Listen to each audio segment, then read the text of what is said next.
E aí pessoal, tudo bem? Bom, na aula de hoje a gente vai começar falando aí sobre, fazendo uma introdução, né, ao REST e RESTful, né? É uma aula importante, uma aula um tanto quanto longa aí, né? Mas ela é uma aula importante para consolidar aquilo que a gente tem visto até aqui, né? Então, essa aula pode até ser usada por vocês aí uma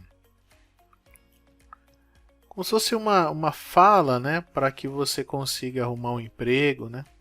Que ele tem, essa aula tem começo, meio e fim, fala de visão, fala também de SOAP, fala de REST, RESTful, né?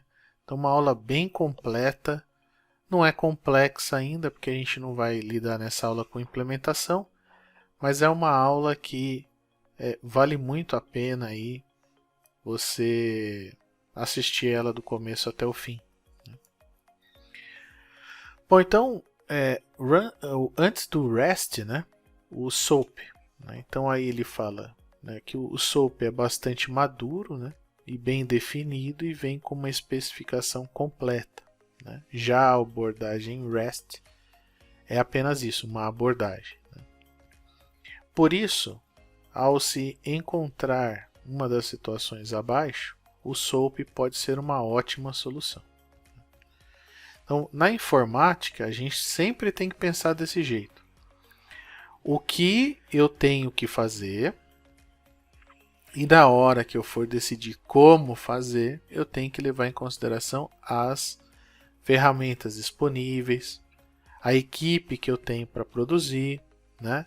E usar uma tecnologia, né, que seja compatível, né, com aquilo que eu vou produzir. Antes até mesmo de escolher a linguagem que você vai trabalhar. Né? Então, voltando aqui, ó, se o processamento e as chamadas são assíncronos, né?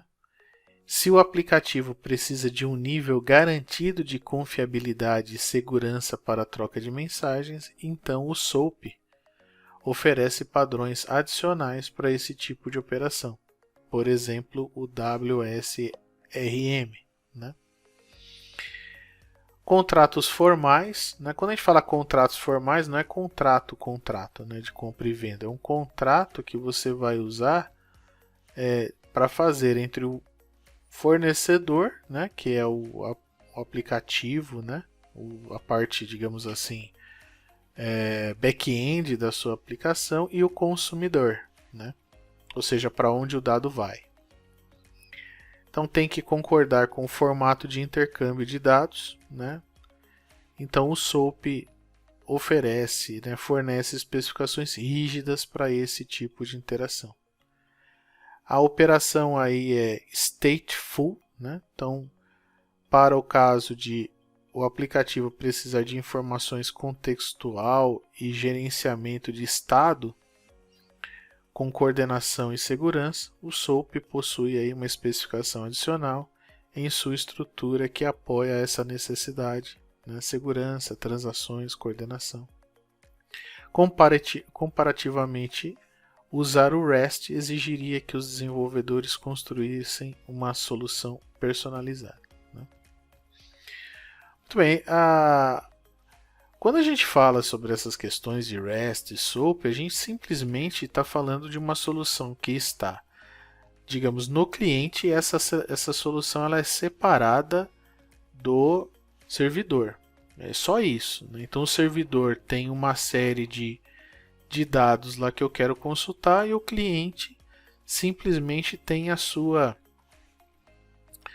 chamada, né? Faz a chamada para um determinado método e ele responde isso daí. Né?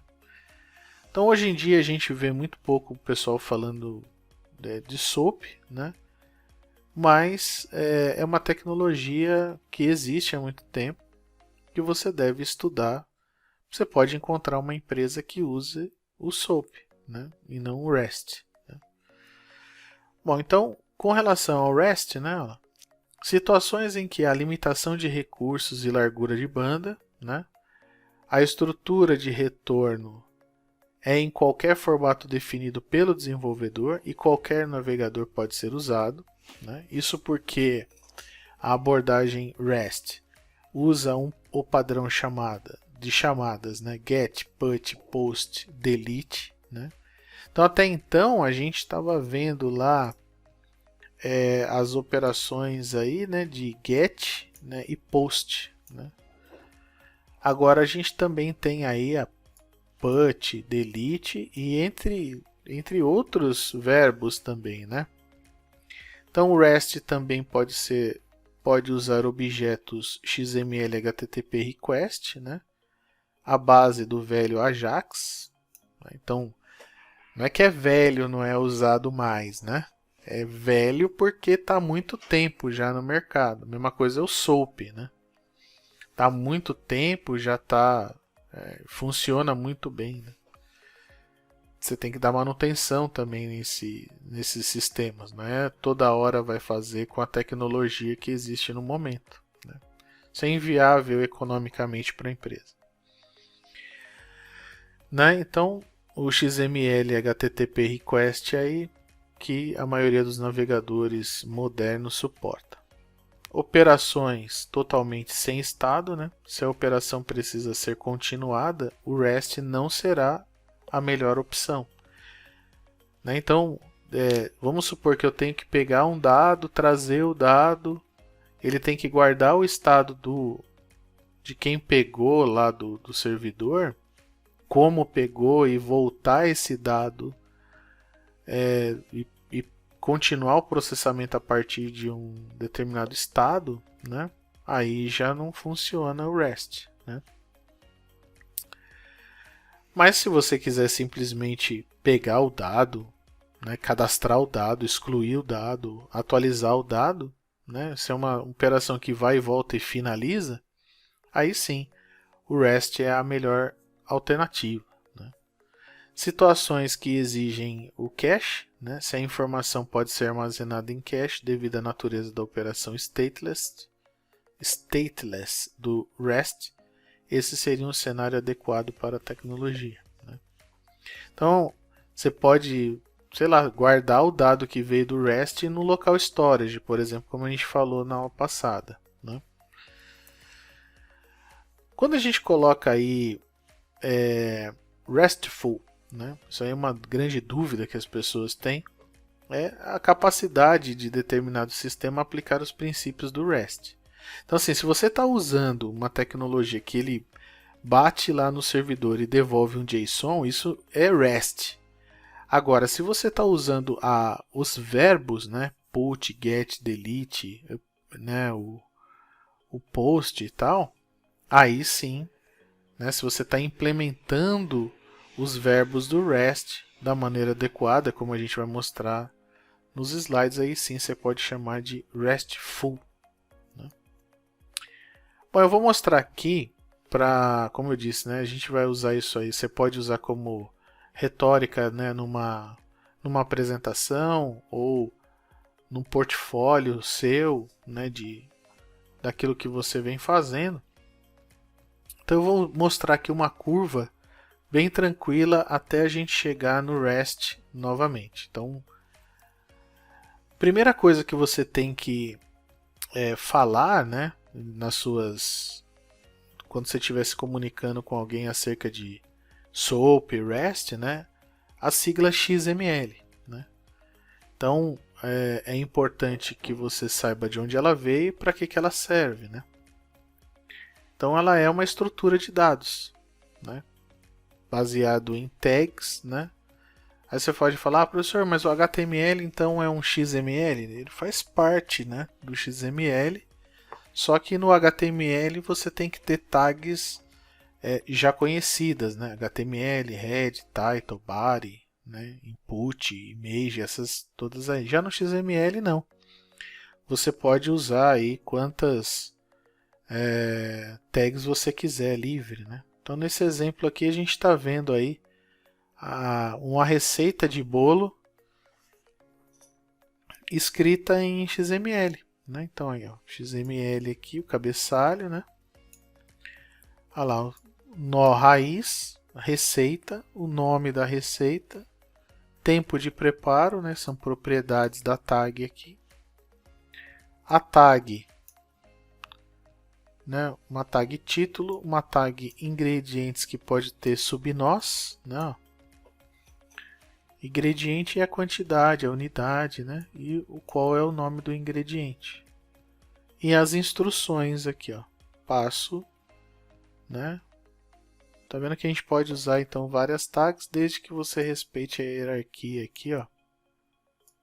Ingredientes, instruções, tá certo? Muito bem. Sempre lembrando que ao lado do XML, quem veio antes do XML para trocar dados cliente-servidor foi o XML. O XML não, o arquivo texto, né? É usado em bancos e tal até hoje para pagar boleto, arquivo de francesinha eletrônica, né? Da baixa nos boletos, etc. Aí, né? Depois veio o XML. E aí a gente vai continuar, daqui a pouco a gente vai falar do JSON. Bom, HTML, né? Então muitos de vocês já estão usando o HTML. Ele é importantíssimo porque ele vai mostrar os dados lá para o usuário final, né? A ponta do lado do cliente vai ser em HTML. Se a gente estiver falando de uma aplicação web, né? Hoje em dia nem sempre é web, né? Pode ser uma aplicação híbrida aí usando Ionic, usando Cordova, né? São aplicações híbridas aí para celular.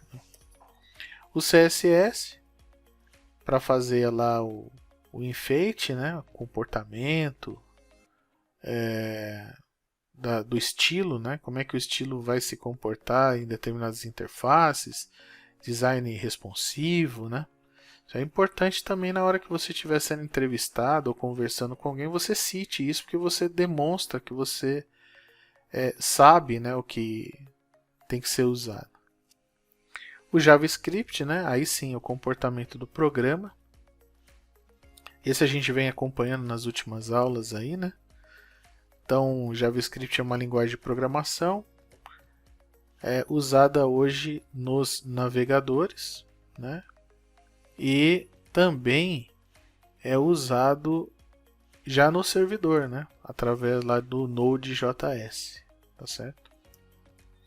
Bom, jQuery aqui, hoje em dia muita gente culpa aí o jQuery, né? O framework aí,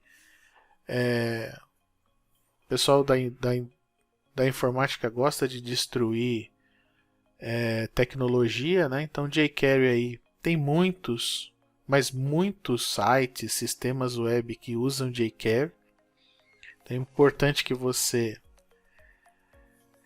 saiba utilizar o jQuery, né? É claro que você pode usar também o JavaScript, né? Então há quem diga que o JavaScript hoje já supera as facilidades do jQuery, mas tem também muita gente que usa ainda o jQuery, né? O Ajax, como eu falei anteriormente, né? Então tem muita aplicação ainda que usa jQuery com Ajax. Não pode aí descartar, né, isso. Importante ter esse certo conhecimento. Aplicações, por exemplo, que tem 10 anos aí de utilização, com certeza usa jQuery e Ajax.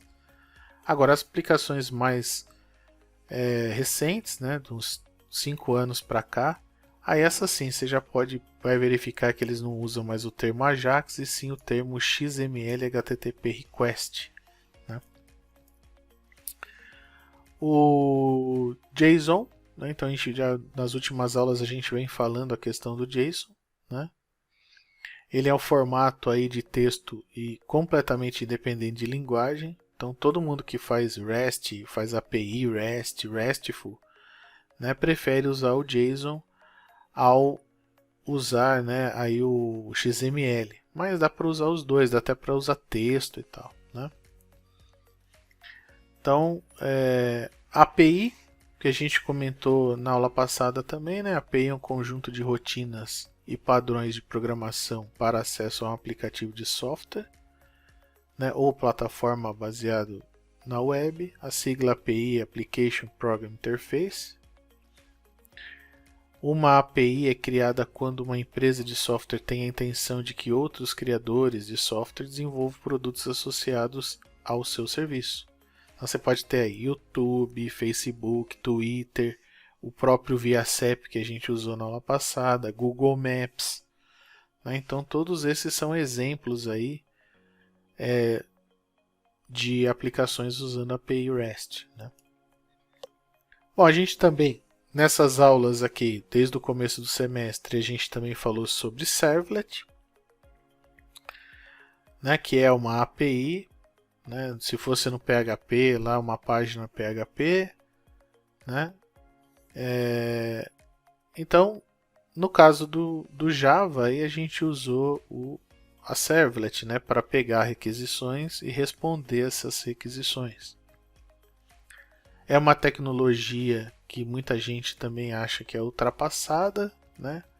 Mas é aquilo que eu falei, você tem que começar por algum lugar, né? Então você tem que revisitar os exercícios aí de Servlet para nunca esquecer, né, de como que funciona digamos assim, o receptor, né, das requisições do lado do servidor, né?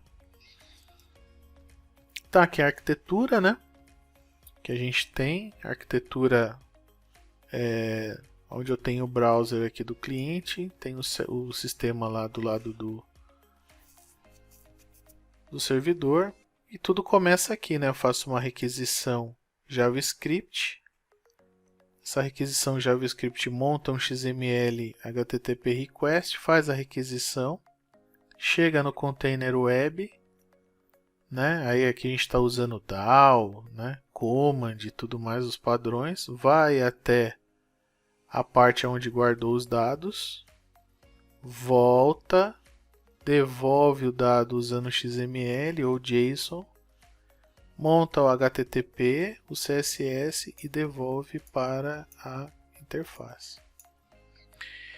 Então esse é o caminho, né, do dado aí, até indo e volta, né? Começa no cliente, vai até o servidor, volta para o cliente.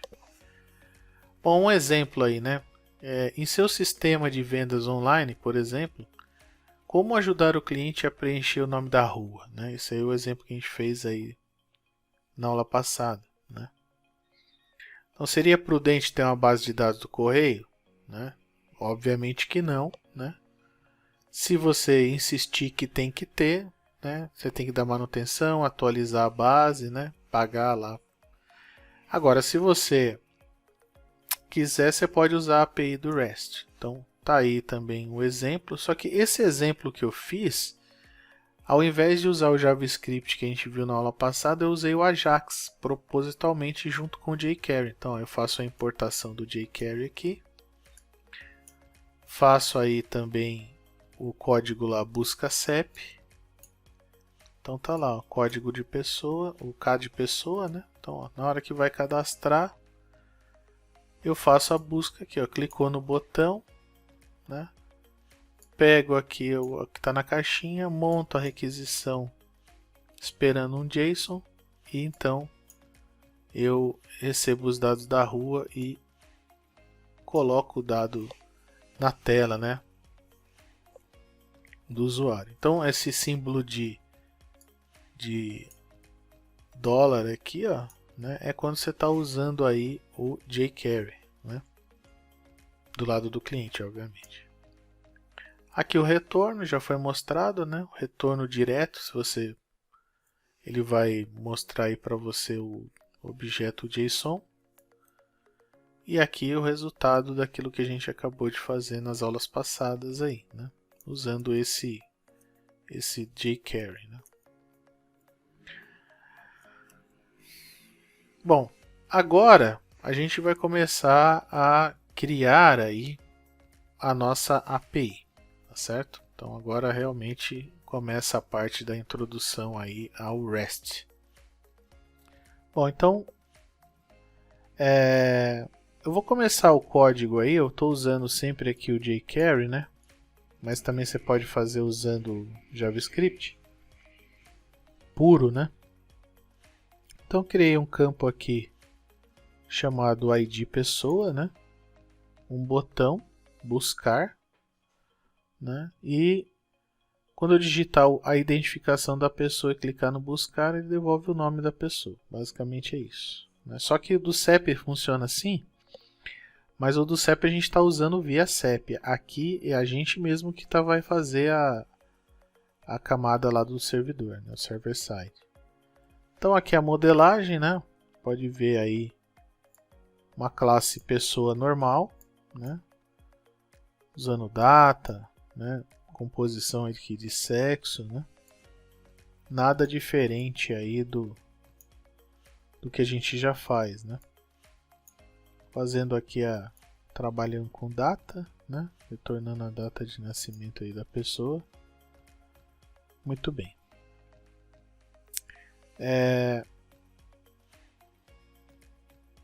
Sexo, né? Tranquilo aí, getSet construtor, né? E a servlet, né? Perceba que essa servlet, ela tem uma característica importante. Primeiro que ela recebe aqui o parâmetro ID, né? E vai fazer a busca. Só que ao invés de a gente mandar o dado para a sessão, depois fazer um JSP para pegar esse dado, o que a gente vai fazer? A gente vai gerar um JSON, né? Então perceba que é muito tranquilo, na hora que depois que você executa o buscar, você já tem um objeto P preenchido, né? Que é de pessoa. E aqui, ó, eu vou fazer um out.print, só que eu vou fazer o quê? A transformação daquele objeto pessoa em um JSON. E para isso a gente está usando aqui, ó, essa biblioteca JSON, né, que é do Google. Então, para que você consiga rodar esse programa, você precisa importar, fazer o download, né, do arquivo jar aí para sua aplicação Java, né? Então, vamos ver se nas próximas aulas a gente consegue mostrar isso funcionando. Aqui então é o procedimento funcionando, né? Então, quando clicar na pessoa, eu pego o ID, monto aqui uma variável chamada dados, que é um JSON, ó, ID id, e faço a requisição direta no servidor, passando dados, e quando ele voltar, os dados recebidos, eu imprimo no log e coloco o nome da pessoa na tela, né? Aqui, ó. Do mesmo jeito que a gente fez no ViaCep, né? Só que agora a gente está fazendo o nosso. Olha lá, aparece lá João Carlos, né? Devolve, e o JSON aparece aqui embaixo, né? Muito bem. Perceba que a gente fez aqui usando servlet, né? Então você podia usar PHP, C# e tal. Mas isso não significa que você está usando o RESTful. Por quê? Porque aqui a gente não está implementando os verbos, né? A não ser os verbos do get e do post, né? Agora, quando a gente está usando aqui o RESTful, né? Perceba que para que a gente possa responder, né, a questão, mas isso pode ser considerado REST ou RESTful, né? Já acabei de responder. Agora, os verbos do REST aí, mais conhecidos, né? Get, post, put, delete. Mas eu ainda tenho também quem? O PET, né? Que é quando você vai alterar um registro parcialmente. O options, né? Para saber quais são os verbos que aquela API implementa, né? E o read, né? Onde você vai passar os dados ali através do que tipo de dados você vai passar, né? Que é se é application JSON, se é application HTML, XML, né? Bom, aqui é um código que foi feito usando o Jersey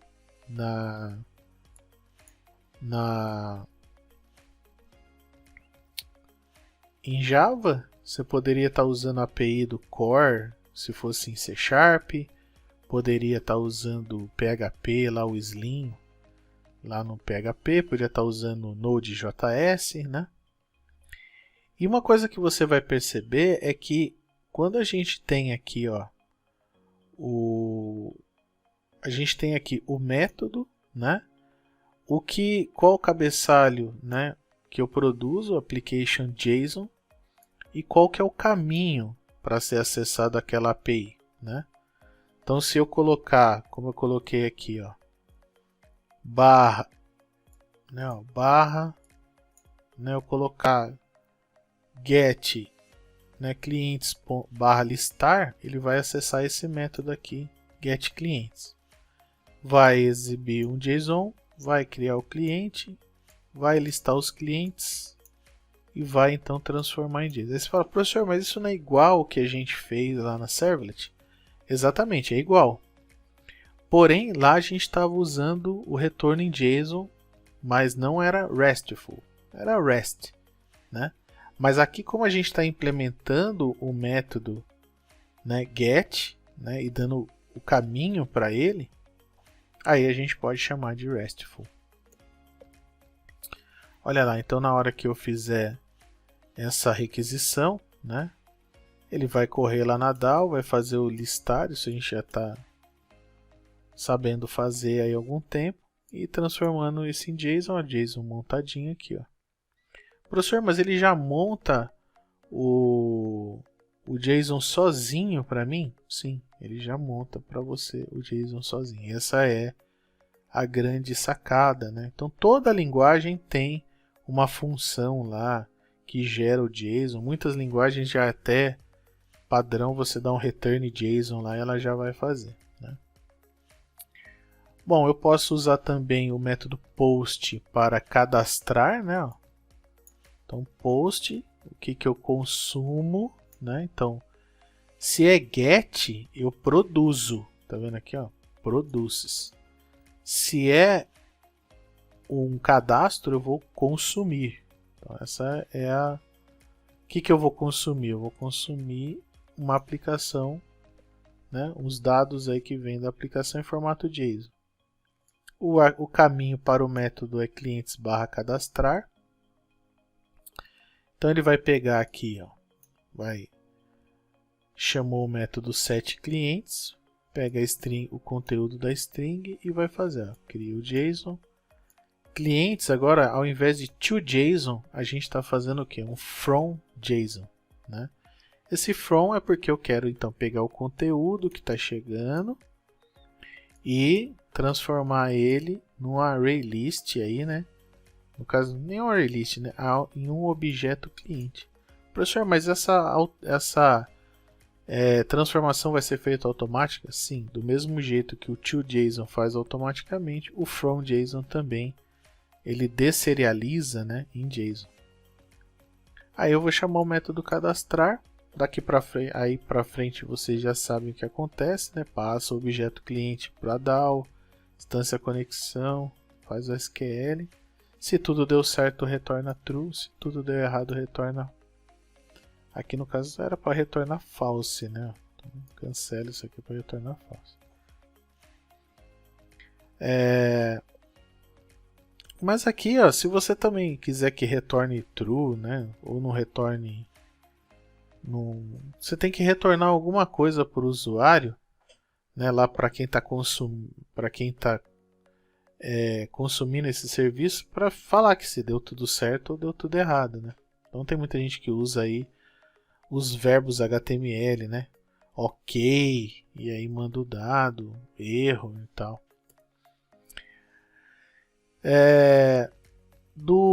Aqui é uma aplicação Java, né? Então essa aplicação Java local, né, digamos assim, tem o método main lá, e eu estou fazendo aqui, ó, estou criando aí um consumidor WS, né, que é uma classe que você tem que implementar, e crio um JSON, crio o cliente, né, isso tudo do lado do client, né? Então esse objeto está sendo criado ou em JavaScript ou em C#, na linguagem que você quiser. Aí eu estou pegando aqui o tipo, né, que eu vou mandar.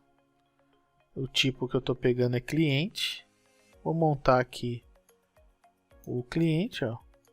Montei o cliente, setei os dados todos que eu quero. Montei aqui o JSON, ó, client type, né, ó. É o tipo que eu quero que ele monte. Montou, faz a requisição aqui do cadastrar, mandando a URL, o JSON que eu criei e o método que eu quero usar. No caso, se eu vou cadastrar, né, eu mando o post. Mas se a gente quiser alterar, né, se a gente quiser alterar, o processo é o mesmo, só que quando eu vou enviar o ID do registro que eu quero alterar, né, e também eu vou mandar o método put, né. E na API, então o método put, que vai consumir um JSON, vai pegar o ID, né? Então esse caminho tem que ser respeitado, que é exatamente esse caminho que está aqui, ó, barra clientes, barra alterar e o ID que eu estou passando. Vou pegar o parâmetro que ele passou aqui, o ID, e vou fazer de novo, ó, from JSON aqui, pegando do conteúdo, transformando numa classe, chamando o método alterar, né? Muito bem, então perceba que para que você consiga fazer uma API RESTful, você tem que usar esses termos que eu estou usando aqui. Professor, mas difere de linguagem para linguagem? Não. Né? O conceito que a gente está passando aqui, apesar de a gente estar usando um exemplo prático, o conceito é sempre o mesmo. Né? Eu tenho que implementar os verbos, eu tenho que saber o que eu estou mandando, se é JSON, se é XML, se é texto, né? E implementar os métodos. E como a gente já viu a questão do DAO e tal, não estou levando em consideração porque a gente já sabe o que acontece dali para lá, né? Então essa interface que a gente está mostrando aqui, ela é justamente aquela passagem que eu comento desde o começo do curso, que a gente tem que tirar a camada de interface gráfica do servidor e trabalhar o back-end só com os dados que a gente recebe. Então isso aí já tem um ganho substancial de performance, dá para você usar aplicativo, aí sim, você fica livre para usar o que você quiser, do lado de quem está consumindo, de quem está enviando dados. Então hoje é o padrão aí mais utilizado, né? E se fosse em C Sharp, né? Então a mesma coisa, ó. Criei aqui um método void, né? Vou fazer um request aqui, ó. Só que agora o que a gente está fazendo? A gente está chamando, fazendo uma requisição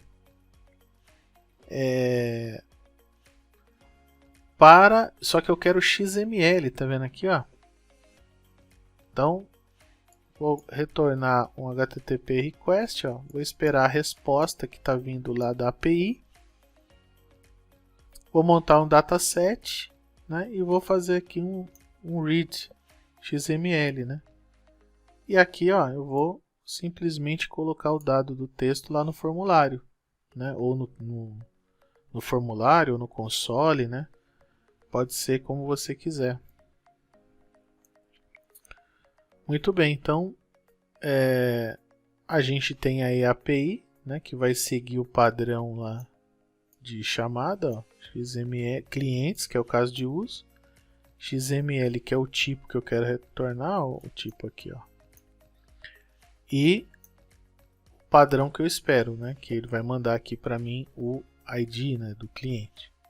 Pego o ID do cliente, chamo a DAO, passo o ID lá para a DAO. Aqui estou forçando a barra aqui, passando o ID, né? O certo seria passar um objeto cliente aqui. Ele vai buscar o cliente. Minto. Criei o cliente aqui usando o construtor aqui no ID. E aqui eu faço o buscar cliente. Lá na DAO, crio aí uma stream XML. Tem que verificar, pessoal, porque às vezes esse xstream aí, ele acho que é uma biblioteca paga, e aí você tem limitador, né? Se você for usar gratuitamente. Então tem que se ater a isso daí. Aí eu faço um XML a partir do DOM, né? No caso aí que eu vou pedir aqui o cliente e o tipo, né? Então, para quem entende de XML, eu tenho que criar o nó cliente e tenho que criar o nó tipo, né? Então, coloquei aqui os apelidos lá para tag e vou fazer aqui um toXML, né? Muito bem, então aqui o resultado vai ser em XML, como eu mostrei nos primeiros slides. Bom, aí tem o pessoal do mimimi aí, né? Que sempre vai falar, ah, mas eu não uso. Não tem problema. Se você não usa, não gosta de usar o Java, você pode usar qualquer outra linguagem, né? Pode usar o PHP, a i7, né? Pode usar... Só que aqui eu coloquei, ó, poderia usar o Slim, mas eu coloquei um link aqui, ó, para construir sem o framework, ó, sem o framework, né? Aqui tem então em .NET, né? Usando aí, hoje já tem o ASP.NET Core, né? Deve estar na versão 3, se não me engano. O Node, né? Peguei um artigo aqui do Medium. E pode usar o Python também, né? Então qualquer linguagem que você quiser fazer uma API REST, aí você vai conseguir. Tudo isso do lado do servidor. Do lado do cliente pode usar Angular, pode usar React Native, pode usar o JavaScript, Cordova, Ionic, pode usar o que você quiser lá. Sempre tendo essa cabeça, né, de que minha API REST fica no lado do servidor e o meu cliente fica lá no dispositivo lá ou no browser. Então quando a gente vai falar sobre API REST, né, a coisa que a gente tem que ficar na cabeça é que eu não posso simplesmente colocar uma API lá e ficar felizão que todo mundo vai usar, né? Porque se a pessoa não souber como usa, ela nunca vai usar, né? Um cliente lá, não, vamos supor que eu quero pegar todos os pedidos que eu fiz na empresa, mas através do meu aplicativo, né? Eu vou bater lá no Extra ou no Mercado Livre, mas eu quero saber os pedidos que foram feitos para minha empresa, né? Se eu não ensinar o desenvolvedor como que ele faz para acessar a API, ele nunca vai saber. Então eu tenho que documentar a API. Então você pode ver que a API do Facebook é documentada, do Twitter, do Mercado Livre, do Extra, do Submarino, Americanas, todas essas aí têm as suas APIs e você então tem que estudar essas APIs a partir das documentações que eles fornecem. Vai informar quais são os caminhos, né? Quais são os métodos, qual é a versão, quais são os tipos de resposta, né? Ou seja, dar informações suficientes para que o desenvolvedor, né, o programador, possa integrar com facilidade a aplicação que ele está desenvolvendo junto à sua API, né? Bom, o Google Maps aqui a gente tem aqui os dados, né, que você precisa utilizar, né? Então você tem Maps aí usando SDK, iOS, Street View API, você vai usar JavaScript, né? Então tem essa documentação. Então essa documentação que eu estou mostrando aí é a documentação que tem que ter do lado quando você vai fazer a sua API. Ah lá, o Facebook, né? Veja que é Facebook para desenvolvedores. E o que você tem que respeitar aí para montar, né? Então lá, botão de login, tokens de acesso, permissões. Então toda a API tem que ter essa documentação. Ah, eu vou desenvolver a minha API REST. Faça também a documentação, certo? Bom, pessoal, é isso que eu queria mostrar para vocês, né? Uma aula, tentei aí ser o máximo resumido possível. Espero que vocês consigam aí consultar, né? Aumentar os seus estudos acerca do que a gente comentou. Então a gente fez aqui desde o comecinho, né? Então é um bom, eu sempre comento, falo com os alunos, né, de fazerem aí um slide com as tecnologias e estudar a partir dos slides. Então a gente viu aí HTML, CSS, JavaScript, jQuery, Ajax, JSON, API ou API, né, que o pessoal chama, com Servlet. E aí sim, fazendo a nossa API, usando orientação objeto, né, com Servlet, jQuery e depois então fazendo o RESTful, né? Bom, espero que a gente consiga dar prosseguimento nas próximas aulas na questão da implementação desse código em Java, mostrando para vocês como é que eu fiz aí para implementar. Vamos começar com o Servlet, depois a gente vai fazer a nossa API RESTful, ok? Bom, pessoal, espero que vocês estejam bem aí. Estou na torcida aí por vocês. Fiquem bem e até a próxima.